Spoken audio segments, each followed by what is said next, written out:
Assalamualaikum warahmatullahi wabarakatuh. Alhamdulillahi rabbil alamin.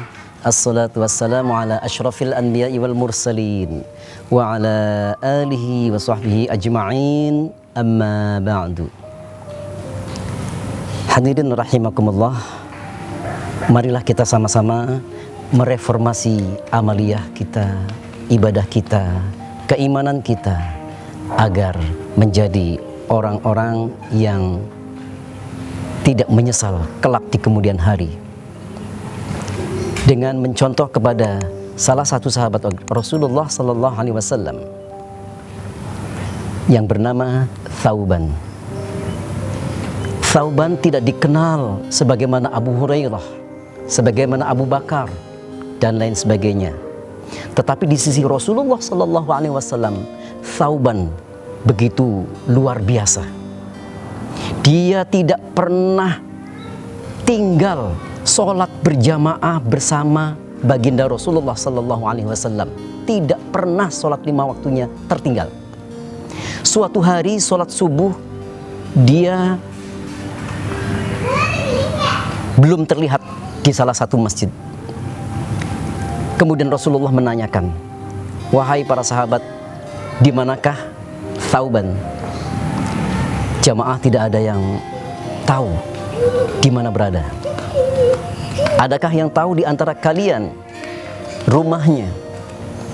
Akhirnya ada salah seorang yang tahu. Baik, kalau begitu setelah sholat subuh ini kita akan menuju ke rumahnya untuk bersilaturahmi. Bayangkan, hanya karena menunggu satu orang sahabat, Rasulullah sampai mengundurkan sholat subuhnya. Subhanallah, betapa pentingnya tentunya sahabat ini. Ternyata kemudian setelah Rasulullah SAW selesai sholat subuh bersama sahabat menuju ke rumahnya, apa yang terjadi? Ternyata menuju rumah sahabat Thauban itu tidak ditempuh dalam 1 atau 2 jam, bahkan lebih dari 2 jam. Subhanallah, artinya betapa jauhnya rumah daripada sahabat Thauban ini. Tetapi itulah, tidak pernah tertinggal sholat berjamaah bersama Kanjeng Gusti Rasulullah Sallallahu Alaihi Wasallam. Hadirin jamaah rahimakumullah, sesampainya para rombongan di rumah Thauban, bertanyalah kepada keluarga yang ada di dalam rumah tersebut. Assalamualaikum. Waalaikumsalam, dijawab anggota keluarganya. Di mana Thauban? Apa yang terjadi?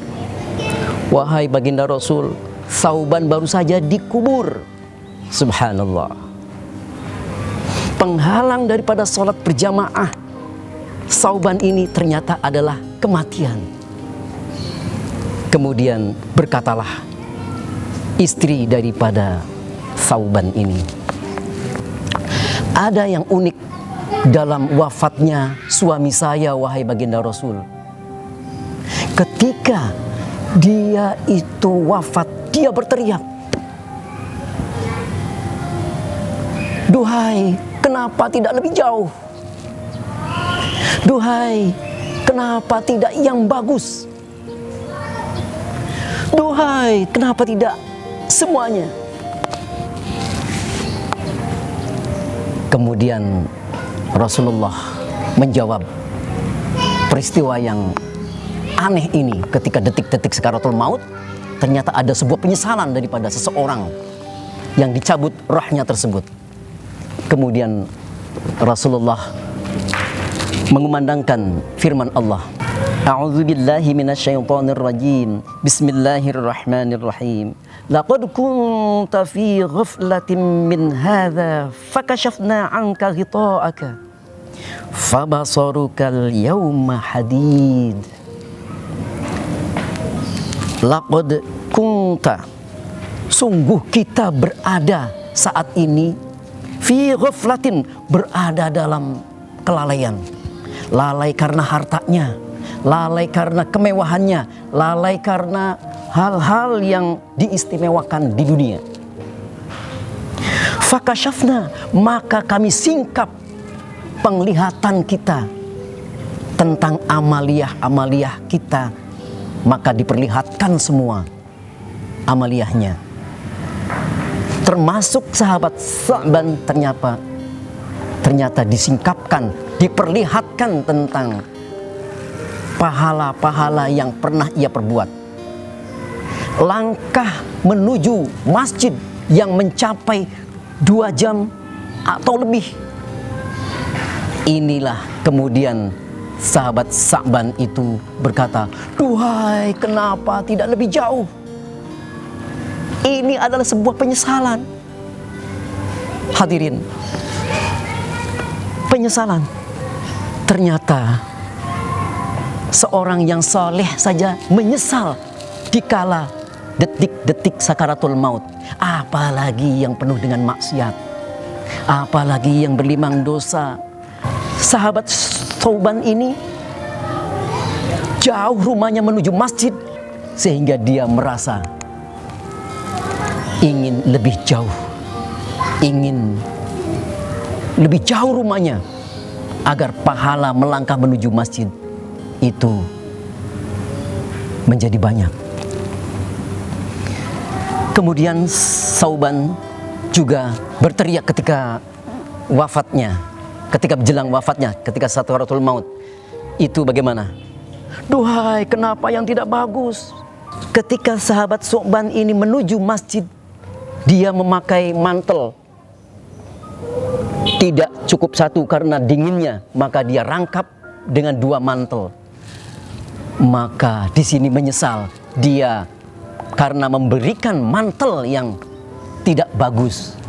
Makanya dia berteriak, "Duhai, kenapa tidak yang bagus?"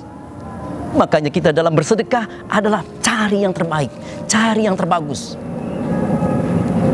Yang ketiga dia berteriak, "Duhai, kenapa tidak semuanya?" Dalam menuju masjid, ia selalu membawa bekal, susu dan roti. Dan dilihatnya di masjid itu ada seorang kakek-kakek yang dalam keadaan kelaparan.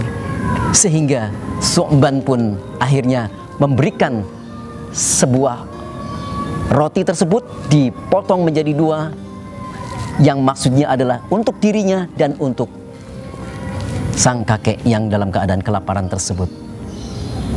Ternyata bagaimana? Itu pun diperlihatkan bagaimana pahala daripada memberikan sedekah walaupun hanya sepotong roti. Akhirnya dia berteriak, "Duhai, kenapa tidak yang semuanya? Duhai, kenapa tidak semuanya?" Hadirin rahimakumullah. Inilah hakikat penyesalan, bahwasanya yang menyesal itu bukan saja orang yang ahli maksiat, orang yang banyak berdosanya, tetapi orang yang saleh, orang yang banyak beribadah. Nanti dikala detik-detik sakaratul maut pasti akan dibukakan semua, disingkap semua pahala-pahalanya, sehingga merasa menyesal ketika detik-detik sakaratul maut. Mudah-mudahan kita saatnya menyesal di dunia sekarang. Jangan tunggu sakaratul maut tiba. Wallahul muwafiq ila aqwamit thariq. Assalamualaikum warahmatullahi wabarakatuh.